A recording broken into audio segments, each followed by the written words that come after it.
Hello friends, स्वागत है आप सभी का आपके अपने चैनल वीर एजुकेशन में। आज के इस वीडियो में हम लोग जनरल साइंस के 1000 मल्टीपल चॉइस क्वेश्चन का पार्ट 9 देखने वाले हैं। इस वीडियो में भी टोटल 50 क्वेश्चन को कवर करेंगे।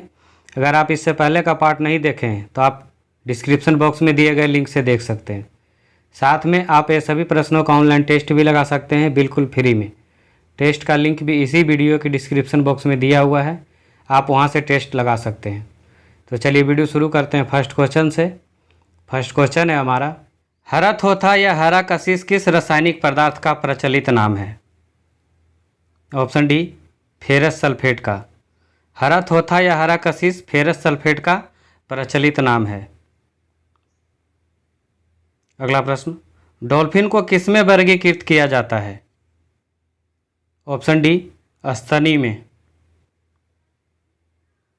अगला प्रश्न, तेल का एक बैरल लगभग कितने लीटर के बराबर होता है? ऑप्शन बी, 159 लीटर के बराबर। अगला प्रश्न, पीतल में कौन कौन सी धातु होती है? ऑप्शन सी, तांबा एवं जस्ता का। पीतल में तांबा और जस्ता धातु होती है।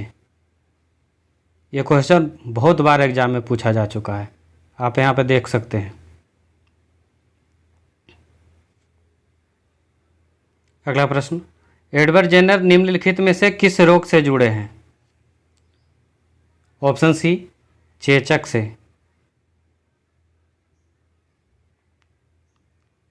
अगला प्रश्न, दूध के घनत्व को किसके द्वारा मापा जाता है? ऑप्शन ए, लैक्टोमीटर द्वारा। दूध के घनत्व को लैक्टोमीटर द्वारा मापा जाता है। अगला प्रश्न, निम्नलिखित में से प्राकृतिक रेशा कौन सा है? ऑप्शन ए, रेशम। रेशम एक प्राकृतिक रेशा है। अगला प्रश्न, मायोग्लोबिन में कौन सी धातु पाई जाती है? ऑप्शन डी, लोहा। मायोग्लोबिन में लोहा पाई जाती है। अगला प्रश्न, निम्नलिखित में से कौन सा धातु चुंबक द्वारा आकर्षित नहीं होता है? Option D, aluminium. एल्यूमिनियम चुंबक द्वारा आकर्षित नहीं होता है। अगला प्रश्न, आधुनिक आवर्त नियम का प्रतिपादन किसने किया था? ऑप्शन डी, मोसले ने। आधुनिक आवर्त सारणी का प्रतिपादन मोसले ने किया था। अगला प्रश्न, शार्क मछली में कितनी हड्डियां होती है? Option D, 0। शार्क मछली में कोई भी हड्डी नहीं होता है।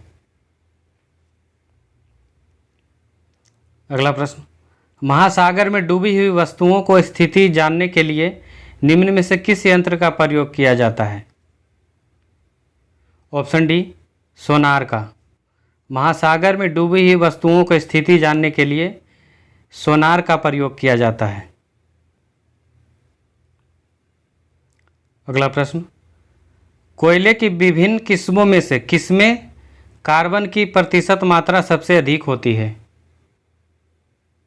Option D, anthracite. एंथ्रासाइट कोयले में कार्बन की मात्रा अधिक होती है। अगला प्रश्न, निम्न में से कौन अस्थियों और पेशियों को आपस में जोड़ता है? Option B, tendon. टेंडन अस्थियों और पेशियों को आपस में जोड़ता है। अगला प्रश्न, मानव की सामान्य स्वस्थ आंख के लिए स्पष्ट दृष्टि की न्यूनतम दूरी कितनी है? Option D, 25 centimetre. अगला प्रश्न, किसी परमाणु के बाह्यतम कक्षा में कितने इलेक्ट्रॉन रह सकते हैं? Option B, 8। किसी परमाणु के बाह्यतम कक्षा में 8 इलेक्ट्रॉन रह सकते हैं। अगला प्रश्न, ब्लड कैंसर को आमतौर पर किस नाम से जाना जाता है? ऑप्शन बी, ल्यूकेमिया के नाम से। ब्लड कैंसर को आमतौर पर ल्यूकेमिया के नाम से जाना जाता है। अगला प्रश्न, पराध्वनिक विमान किस प्रकार के तरंग पैदा करते हैं? ऑप्शन बी, पराश्रव्य तरंगे। पराध्वनिक विमान पराश्रव्य तरंग पैदा करते हैं। अगला प्रश्न, सबसे पहले रेडियो सक्रियता शब्द का प्रयोग किसने किया था? ऑप्शन ए, हेनरी बेकुरल ने। रेडियो सक्रियता शब्द का सबसे पहले प्रयोग हेनरी बेकुरल ने किया था। अगला प्रश्न, निम्न में से पेसमेकर का संबंध किससे है? ऑप्शन डी, हृदय से। पेसमेकर का संबंध हृदय से है। अगला प्रश्न, प्रकाश की गति किसके बीच से जाते हुए न्यूनतम होती है? ऑप्शन ए, कांच। प्रकाश की गति कांच के बीच से जाते हुए न्यूनतम हो जाती है। अगला प्रश्न, कार्बन मोनोऑक्साइड तथा नाइट्रोजन गैस के गैसीय मिश्रण को क्या कहते हैं? Option C, producer gas. Carbon monoxide तथा नाइट्रोजन गैस के मिश्रण को प्रोड्यूसर गैस कहते हैं। अगला प्रश्न, मछलियों के यकृत में तेल में किसकी प्रचुरता होती है? ऑप्शन सी, विटामिन डी की। मछलियों के यकृत के तेल में विटामिन डी की प्रचुरता होती है। अगला प्रश्न, बरसात के दिन में जल पर छोटी तैलीय परतों में चमकीले रंग दिखाई देते हैं, यह किसके कारण होता है? ऑप्शन बी, परिक्षेपण के कारण। अगला प्रश्न, हाइड्रोजन के समस्थानिकों की संख्या कितनी है? Option B, 3। हाइड्रोजन के समस्थानिकों की संख्या 3 है।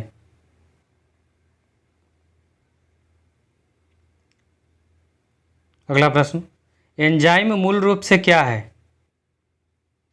Option B, protein. एंजाइम मूल रूप से प्रोटीन है। अगला प्रश्न, किसी चुंबकीय पदार्थ को विचुंबकीय किया जा सकता है?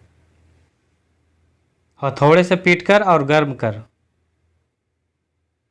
इसका सही आंसर होगा ऑप्शन सी, उपर्युक्त दोनों से। किसी चुंबकीय पदार्थ को विचुंबकीय किया जा सकता है, हथौड़े से पीटकर भी किया जा सकता है और गर्म करके भी किया जा सकता है।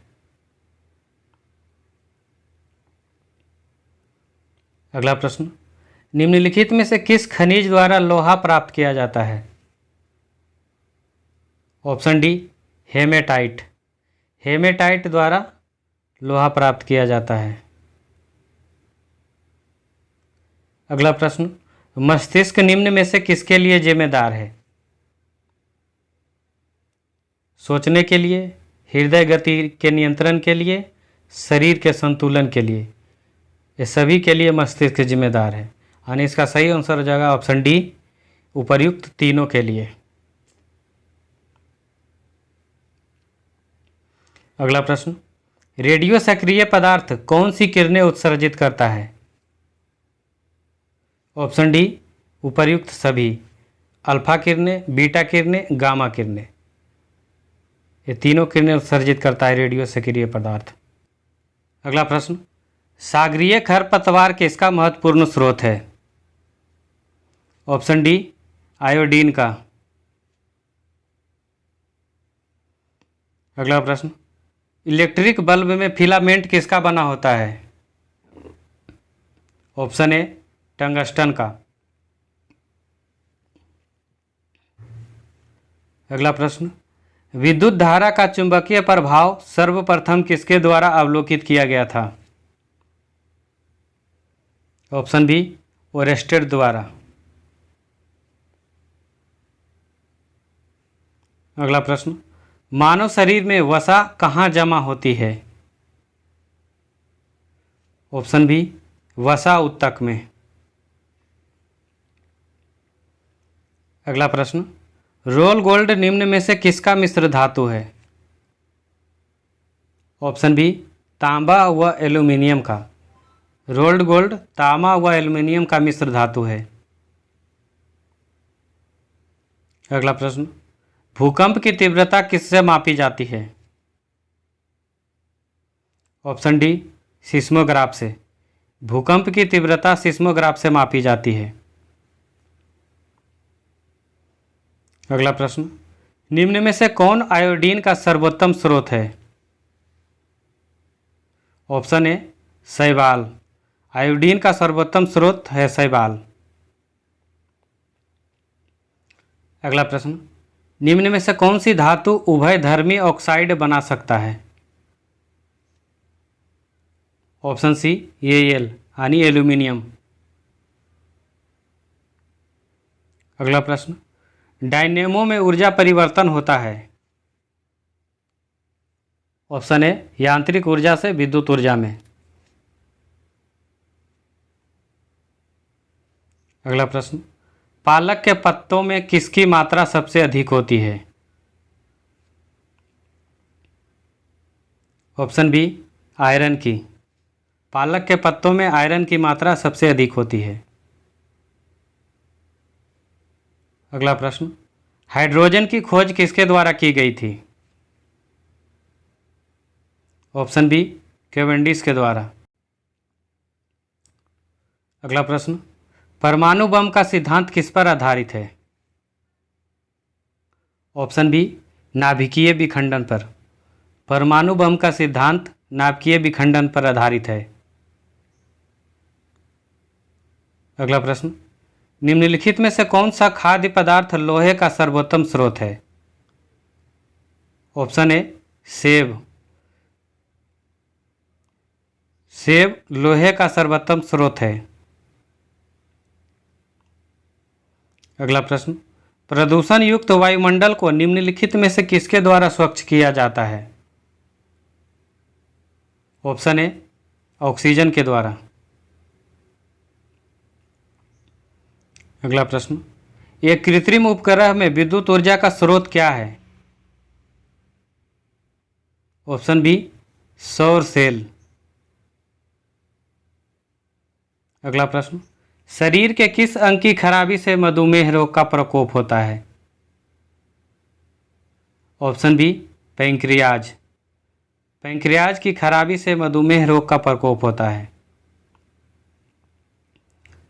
अगला प्रश्न, पीने के पानी को शुद्ध करने के लिए निम्न गैसों में से किसे प्रयोग में लाया जाता है? ऑप्शन बी, क्लोरीन को। पीने के पानी को शुद्ध करने के लिए क्लोरीन का प्रयोग किया जाता है। अगला प्रश्न, मृग मरीचिका बनाने वाली घटना को क्या कहते हैं? ऑप्शन डी, पूर्ण आंतरिक परावर्तन। अगला प्रश्न, केंद्रीय खाद्य प्रौद्योगिकी अनुसंधान संस्थान कहाँ स्थित है? ऑप्शन डी, मैसूर में। केंद्रीय खाद्य प्रौद्योगिकी अनुसंधान संस्थान मैसूर में स्थित है। अगला प्रश्न, नाभिकीय रिएक्टरों में ग्रेफाइट का प्रयोग किया जाता है।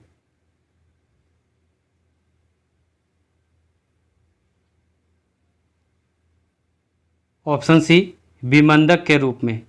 नाभिकीय रिएक्टरों में ग्रेफाइट का प्रयोग विमंदक के रूप में किया जाता है। अगर ये वीडियो पसंद आया है लाइक शेयर कर दीजिए। चैनल पर पहली बार आए हैं तो चैनल सब्सक्राइब कर लीजिए। ऐसे ही महत्वपूर्ण वीडियो यहाँ पर मिलते रहेंगे। तो चलिए मिलते हैं अगले वीडियो में किसी नए टॉपिक के साथ। जब तक के लिए आप मस्त रहिए, स्वस्थ रहिए और मॉक टेस्ट लगाते रहिए। जय हिंद।